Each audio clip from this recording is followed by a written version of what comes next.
ఇక్కడ కూడా మనకు మళ్ళా ఒక ఇంట్రెస్టింగ్ న్యూస్. అన్న పెద్దన్న వచ్చిండు, కేటీఆర్ అన్న ఏమని మాట్లాడుతుండు, ఎమ్మెల్యేల చోరీపై రాహుల్ సిగ్గుపడాలి. ఏంది సిగ్గుపడేది నాకు అర్థం కాదు. కేటీఆర్ సార్, మీ బీఆర్ఎస్ హయాంలా 11 దగ్గర 10 సంవత్సరాలు 11 సంవత్సరాలు మీరు పరిపాలన చేసిరు కదా. అప్పుడు మీ హడావుడు ఎట్లుండే? మామూలు హడావుడా మీది? అసలు కాంగ్రెస్ పార్టీని బొంద పెడతాం, బీజేపీ మొత్తం దాఖలాలు లేకుండా చేస్తాం, అసలు అధిక మెజారిటీ వస్తేనే మీ యొక్క గులాబీ కండువాలు వేసి వచ్చి కూర్చునేవేడి, కుర్చీలో కూర్చునేవి, సోఫాలో కూర్చునేవేడి, ఛాయలు ఇచ్చిర్రు, అవసరం అనుకుంటే సాటుకు కూడా మేకలు కూసి దావతులు చేసిన దాఖలాలు మీకున్నాయి. తప్పేముంది? ఏ అధికారంలో ఉన్న వాళ్ళు కూడా వేరే వాళ్ళు వస్తే కామంగా తీసుకుంటారు. అది రేపు పొద్దున మళ్ళా మీరు వస్తారు, మీరు వస్తే కాంగ్రెస్ నుంచి కొంతమంది ఎమ్మెల్యేలు వస్తే మీరు ఆహ్వానం పలకరా? ఎట్లా సార్ అట్లా మాట్లాడితే? ఏదైనా సరే మీరు చేసిందే కాంగ్రెస్ చేసింది. ఇప్పుడు మీ దాంట్లో వాళ్ళకి సరైన స్థానం లేదట. మీ యొక్క బీఆర్ఎస్ పార్టీలా ఈ పోయిన 10 ఎమ్మెల్యేలకు కూడా సరైన విలువ లేదట, పోయిరట. మరి అప్పుడు కూడా కాంగ్రెస్ వాళ్ళకి విలువ లేక మీ దాంట్లోకి వచ్చారు. సాటుకు పెద్ద పెద్ద దావతులు కథ కార్ఖాన్లు చేస్తూ మళ్ళీ నీ వరకు వచ్చేంత వరకు మాత్రం సిగ్గుపడాలి.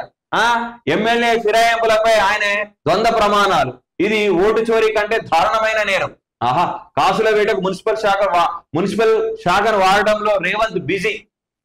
చోటేబాయికి చీమ కుట్టకుండా బీజేపీ కాపలా, బీఆర్ఎస్ వర్కింగ్ ప్రెసిడెంట్ కేటీఆర్.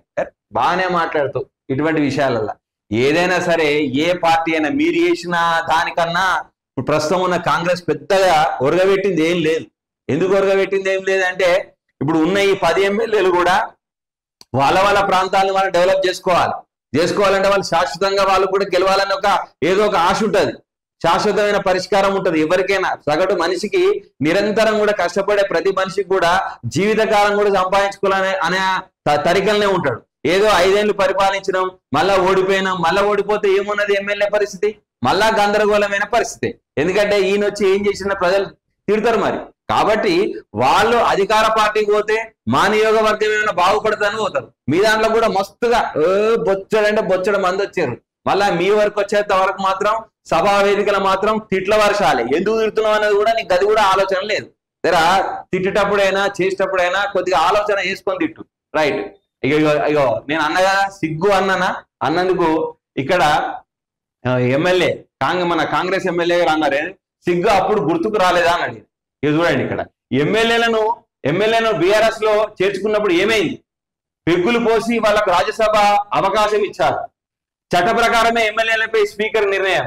కవిత ఆరోపణపై కేటీఆర్ ఎందుకు స్పందించలేదు? కేటీఆర్ మంత్రి జూపల్లి కౌంటర్. మరి ఇంతవరకు కవిత మీద ఎలాంటి కౌంటర్ అంటే ఎలాంటి ప్రెస్ మీట్ కానీ ఏది కూడా చేయలేదు. మరి అప్పుడు బీఆర్ఎస్ అధికారంలో ఉన్నప్పుడు పెగ్గులు పోసి నువ్వు తీసుకున్నావు కదా, అప్పుడు ఈ సిగ్గు అనేది గుర్తుకు రాలేదా అని చెప్పేసి మంత్రి గారు కూడా సున్నితంగా హెచ్చరించడం కూడా జరిగింది. ఇక్కడ చూడండి, బీఆర్ఎస్ అధికారంలో ఉన్న సమయంలో ఇతర పార్టీల నుంచి ఎమ్మెల్యేలు చేర్చుకున్నప్పుడు కేటీఆర్ సిగ్గు అనే పదం గుర్తు రాలేదా అని మంత్రి జూబెల్లి ఎద్దేవా చేశారు.